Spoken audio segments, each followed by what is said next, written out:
Is-sit tal-Bank Pilatus tressa l-qorti fl-Amerika akkużati li evata sanzjonijiet tal-Istati Uniti u li għadda $115 miljun lill-kumpanija Iranjana u għader quddiem l-imħallef Barbara Moses f'Manhattan.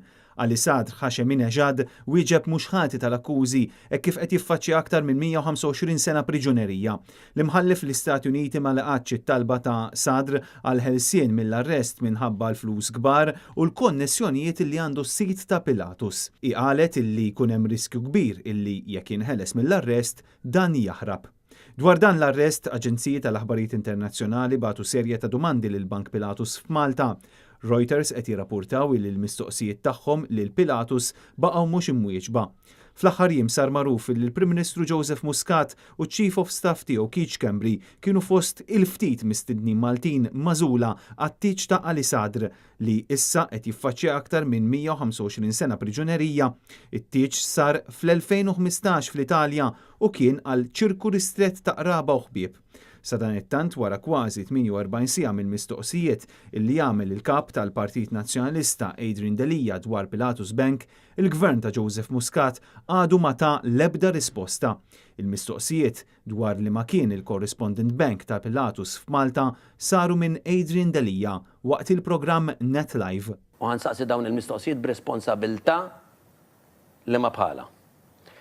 Il-Pilatus biex jopera Malta kellu bżonn dak li sejjaħ Correspondent Bank.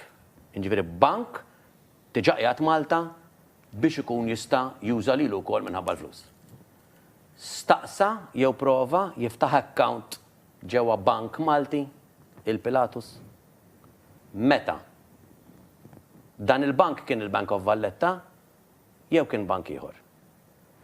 Id-due diligence li saret mill-Bank of Valletta ġiet aċċettata jew fallit, jew qalulu le, jew qalulu ma tistax tiftaħ kont mal-Bank of Valletta. U d-dirigenti tal-bank kellhom pressjoni minn xi ħadd biex jiftħuh xorta u dak ix-xi min kien. Kien uffiċjal għoli tal-bank, kien politiku, jew kien minn xi awtorità istituzzjonali. Dawn it-tweġibiet qed insaqsihom jien għan-nom tal-poplu u l-Ministru tal-Finanzi għandu obbligu li jwieġibni fl-iqsar żmien.